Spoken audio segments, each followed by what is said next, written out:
You know, I never thought I'd be afraid of a doorbell.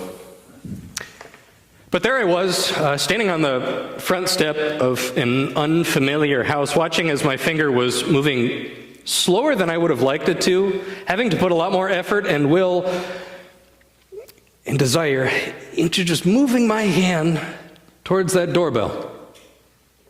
I was on a mission trip when I was at seminary. It was one of the first times that I really did canvassing, really did the knock on the door, ring the doorbell, talk about Jesus kind of a thing.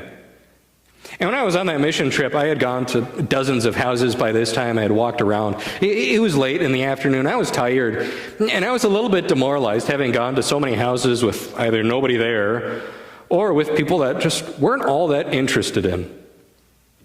And so, I never really thought I'd be afraid of a doorbell, but there I was. As I thought about it more and more, it wasn't really the doorbell I was afraid of, right? It was something deeper. Just what it was, I don't know, maybe it was awkwardness. That when I rang the doorbell, someone would come, and maybe I had woken them up from a nap, and maybe the dogs would start barking, and I just wouldn't know what to say. Whether to apologize or to tell them about Jesus, or just to tell them I can come back later. Maybe it was conflict. That maybe the person that was going to come to the door would have had just a terrible experience with church, with all sorts of pain, and they were going to dump it out on me, and I just wouldn't know what to say.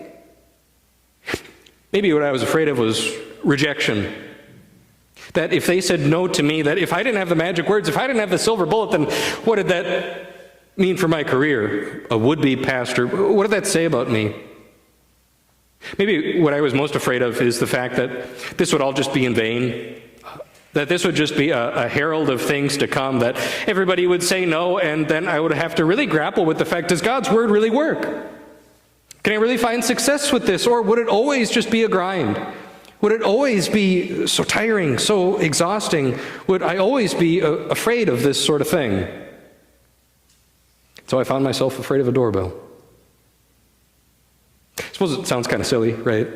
And I know, I've seen it in some of you. God has just given you a beautiful gift of courage and zeal. You have no hesitation, no reluctance whatsoever to tell other people about Jesus. That's a beautiful gift, but I would guess that others of you, you could probably empathize with me. You could maybe understand being afraid of a doorbell, maybe feeling a little bit of reluctance, maybe some mixed feelings about the mission that God gives to us. God gives to His church this mission of telling people about Jesus. Maybe for you it's the fear of awkwardness. Just naturally, you're not really someone who likes to go out and be the life of the party. You're more reserved. A little bit more introverted. It's one thing to ask for a raise from the boss, but then it's a whole nother thing entirely to talk with the stranger, and then along the course of the conversation, if they don't know Jesus, to imply that if they really want to be saved, they need a massive U-turn in their life. That could be a lot. Or maybe there's the fear of inadequacy. Maybe you wake up in the morning, and when you look in the mirror, you see someone that is having enough trouble as is trying to live a Christian life, and you kind of ask yourself, am I really the person to tell others about Jesus when I struggle enough as is? Am I the person? I don't have the training, I don't have the answers, maybe someone else can do it. Or maybe it's just that feeling of cynicism. You've ponied up, you've anteed up the costs of that conversation before you know it might be a little bit tense, it might be a little bit weird, a little bit awkward, but you had the conversation and you invited them to 10:30 morning worship, and 10:30 came and it went and they weren't there. Or you had the conversation, but it didn't really seem like it changed anything. You talked and they listened, you think, but nothing really changed. You had nothing to show for it, but a little bit more tension in the relationship. You know, if you've ever felt that way, you're not alone.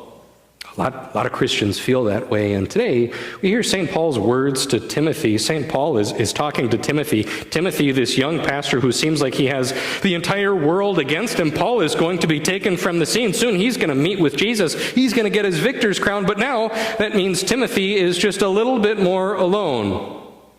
With the entire world seemingly arrayed against him, how should he find the strength? How should he find the courage? How should he find the gumption to continue on this mission? St. Paul writes to him, and he says, you do have the gifts, and God will be with you, and you have this wonderful, beautiful mission ahead of you, and you can remember the people who led you here, and you know the God who's going to see you through it.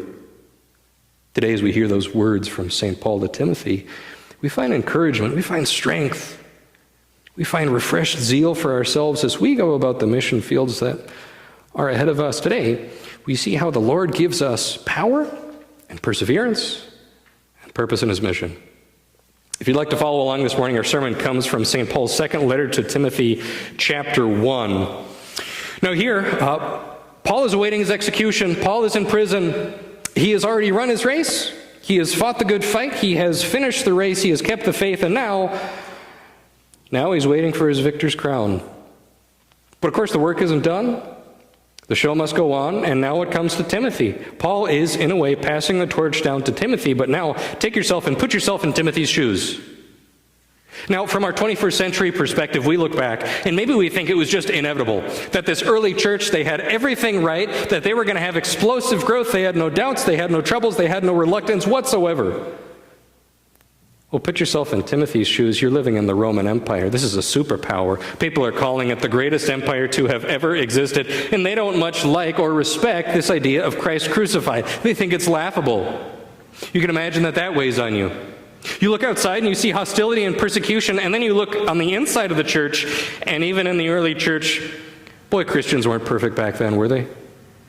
Just like you and I, they weren't perfect. Timothy looks on the inside of the church, and what does he see? He sees all of these useless quarrels. He sees these factions. He sees false teachers. He sees sheep's in wolves' clothing, all threatening to tear it apart. You could be forgiven if you were Timothy for having a little bit of apprehension, for having some fears, for having some reluctance. Even today, there are costs, there are challenges, there are obstacles associated with Christ's mission. Might be a little uncomfortable, might be a little bit awkward, because people, quite frankly, they would rather often talk about something else, wouldn't they? Talk about the weather, talk about the sports, talk about the gossip at the community, anything but Jesus. And a lot of times, as we tell people about ultimate truths, as we tell people about sin and grace, we run the risk of offending people who think differently, people who would rather not think about it and rather not talk about it. And you know, that's actually kind of a big problem for Christians in our day and age. If you look at some survey data, about 25% of Christians say that they feel afraid or unwilling to share their faith. They'd like to, but they can't. About 2/3 of Christians know that they probably should, and yet 60% of Christians say that they rarely, if ever, have shared their faith.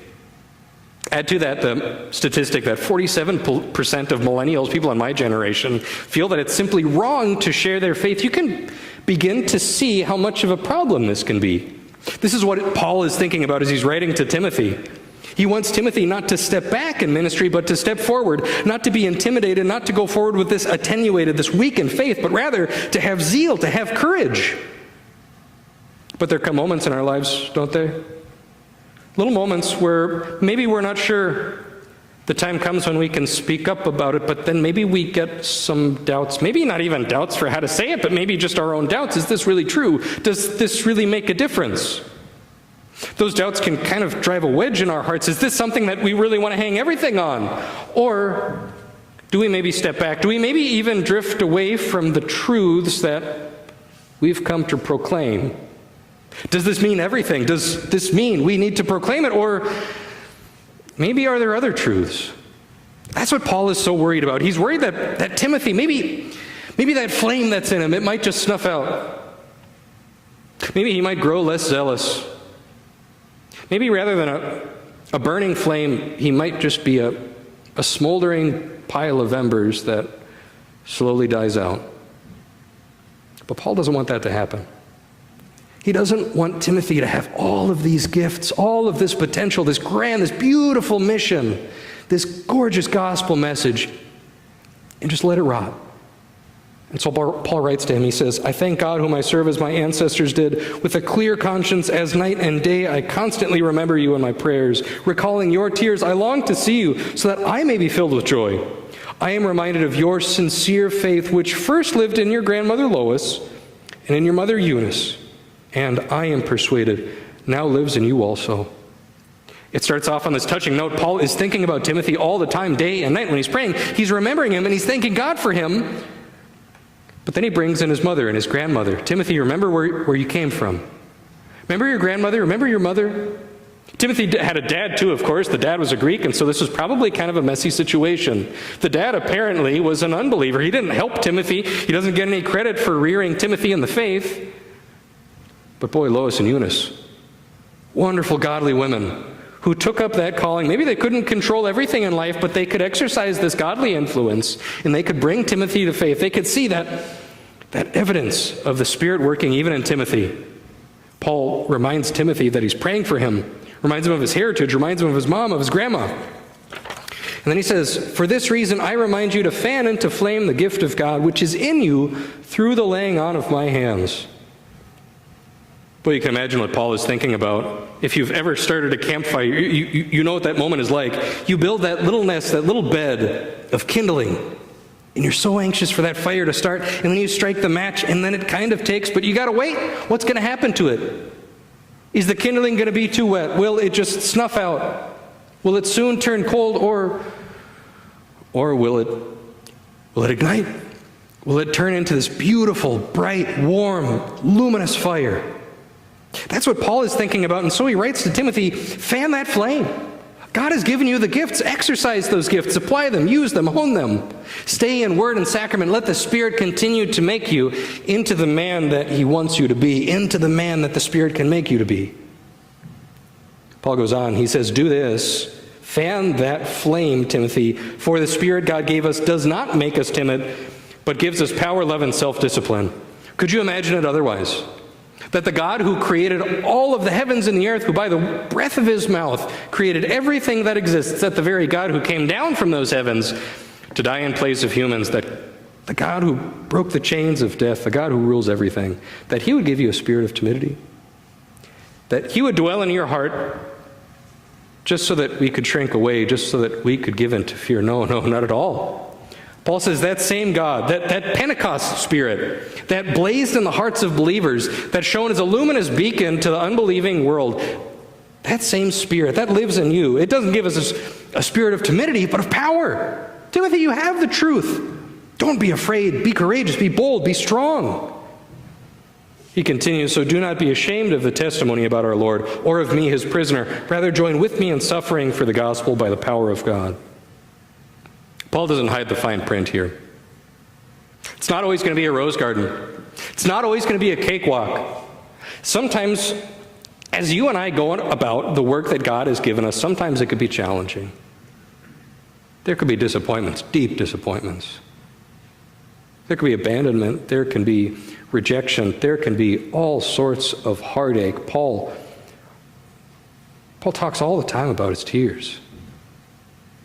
And yet, who would have thought that the man who's sitting on death row, the man who is imprisoned, the man who has all of these shipwrecks and all of the beatings inflicted on him, who was stoned almost to death once, that this man would turn to his spiritual son and say, join me. Follow me in this.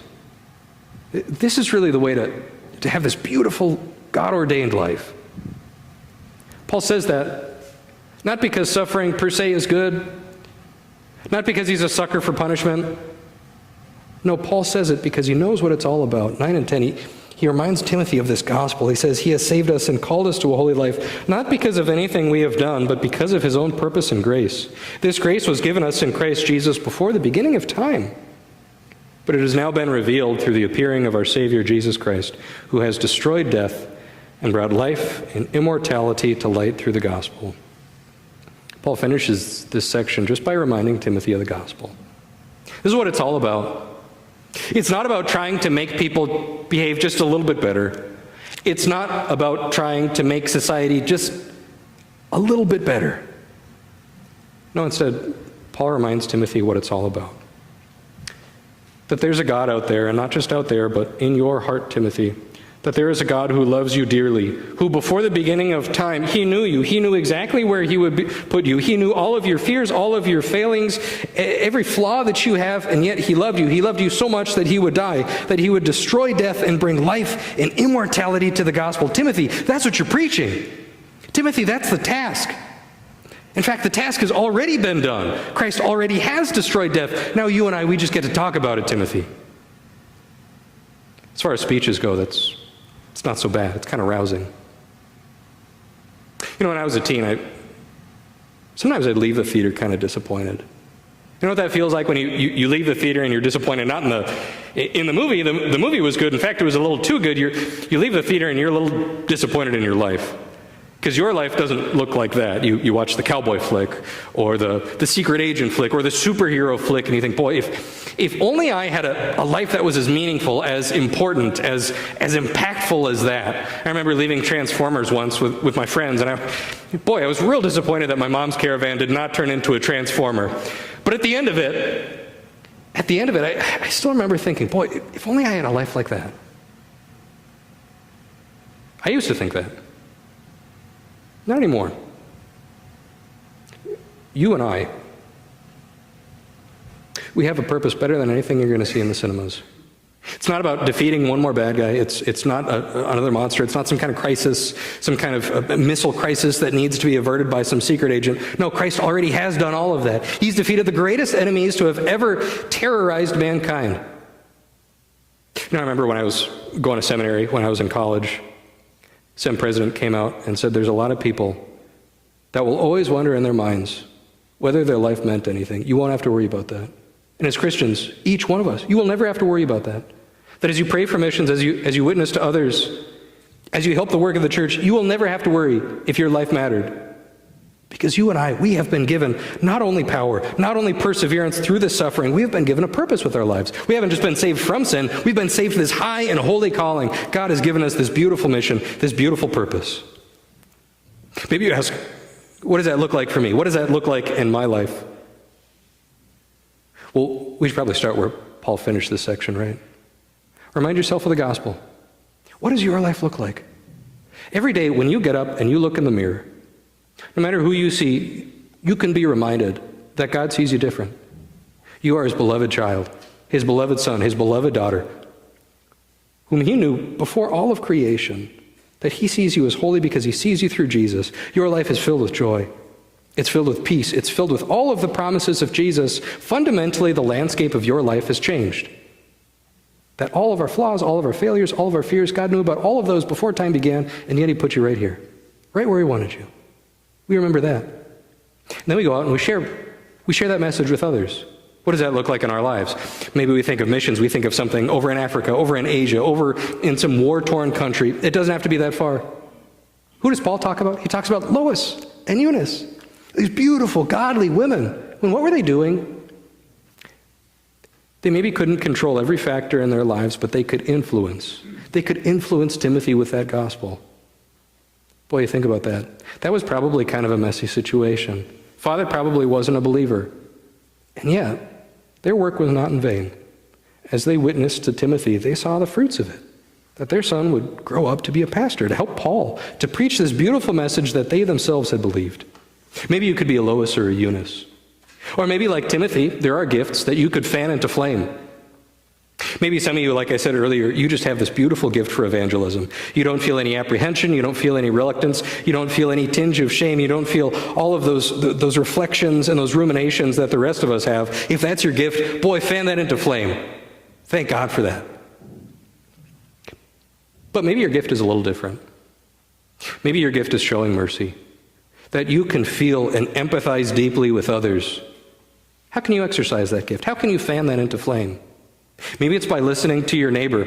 That as they explain something that's happened in their life, maybe you can listen.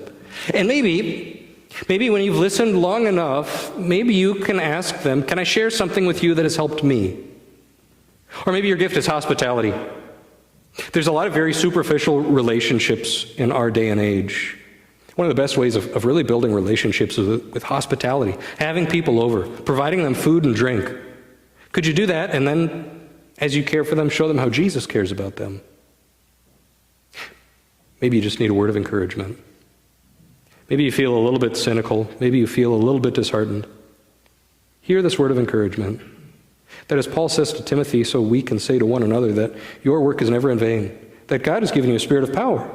That God is directing all things. That God will ultimately save all of those who are his. And we just get to be part of that privilege. Finally, I'll give 3 tips for evangelism. They say we live in a post-Christian world. Evangelism today probably doesn't look like what it looked like 50 years ago. And there can be different challenges and obstacles. So here's maybe 3 tips to make some of those hard conversations a little bit easier. They all start with P, if you want to remember them. First one is pray. One of the easiest ways to start a conversation is just by asking someone, is there any way I can pray for you? You ask the waitress. Waitress comes by. She says, hey, is there anything I can get you? Tell her, before we eat, we always pray. Is there any way that I could pray for you? You're talking to a friend, they bring up a problem, ask, can I pray for you about that? And that way you can begin to create those religious conversations, those conversations about Jesus, to show them how much Jesus cares about them, how much you care about them. Second one is permission. Of course, we don't need any permission to tell people about Jesus, right? Our marching orders come from God. We must obey God rather than men. We don't need it, but let me tell you, it can sure help. Someone is sharing a struggle that they have, and maybe what you might want to do to grease that conversation a little bit is just ask, can I share something with you? Can I share something with you that has helped me in a situation like that? You'd be surprised at how many people don't turn down prayer. You'd be surprised at how many people, they don't turn down permission. You talk to them, and then bit by bit, as you show them the love of Jesus, they open up. You'd be surprised at the conversations that come out. Last one is pastor. Maybe you find yourself in a conversation that is way over your head. You don't know how to answer the question. You don't know what to do with it. Maybe they're mad. Maybe they're confused. Here's my promise. That if you tell them, my pastor would love to talk to you. My pastor would love to come over and have a prayer or a devotion with you. My pastor would love to get to know you. I will follow up with that person. Say, can I give pastor your number? Can I tell pastor where you live? Would it be okay if you followed up? I promise I will visit them. I promise I will follow up with them. All sorts of ways that you and I can take advantage of the mission field all around us. There are all sorts of ways that we can begin to show others that love of Jesus. If you still feel some apprehension, you wouldn't be the only one. About 1,500 years ago, there was a man, you know him as St. Patrick. And normally when we think of St. Patrick, we think of shamrocks. Maybe you think of beer. Maybe you think of corned beef and cabbage. Maybe you think of that parade down in Savannah. But in reality, his actual life was far more interesting than any of that. See, when he was 16, he was kidnapped. Irish raiders, they came over to England, they kidnapped him, they took him back, and he worked as a shepherd for 6 years. 6 years he was away from his family in this wild and untamed land. 6 years they kept him as a slave. After those 6 years, he made his escape. 200 miles he went, 200 miles all the way to the port. And then when he was at that port, he bargained with some of the Irish raiders to take him back across. And then eventually he got back to his family. When he was back with his family, he was safe and sound. Of course, the story only begins there. He's safe and sound with his family, but he feels this tug. Those people that kidnapped him, they don't know about Jesus. They really didn't care about him, but they didn't know about Jesus. And he felt this pull that I got to go back and tell these people because they are so lost. Well, his family pleaded with him. Other clergy told him not to do it. He wasn't even the most prepared. Others called him a rustic. He wasn't all that intellectual compared to the others around him, and there was plenty of apprehension. He says, 12 times I was in danger of death. But he went back over. God gave him a spirit not of timidity, but of power. And he witnessed. And it didn't always work. Not everybody was converted. Not everybody liked it. But boy, did it make a difference. God invited Patrick to be part of this grand drama, the greatest rescue operation this world has ever seen. And it made a huge impact, thousands of baptisms, all sorts of conversions. It had a worldwide impact. But it's not just his mission, it's our mission too. God makes us a part of that. Friends, there can be all sorts of challenges. There can be all sorts of reluctance and fear and apprehensions. But God gives you a spirit of power, a spirit of love, a spirit of self-control. And now he invites us into this beautiful story, the drama of mankind fallen, but then redeemed and loved and rescued to spend eternity with its Creator in bliss. He gives you and me that mission. And he gives us the power to do it. Let's get after it. Amen.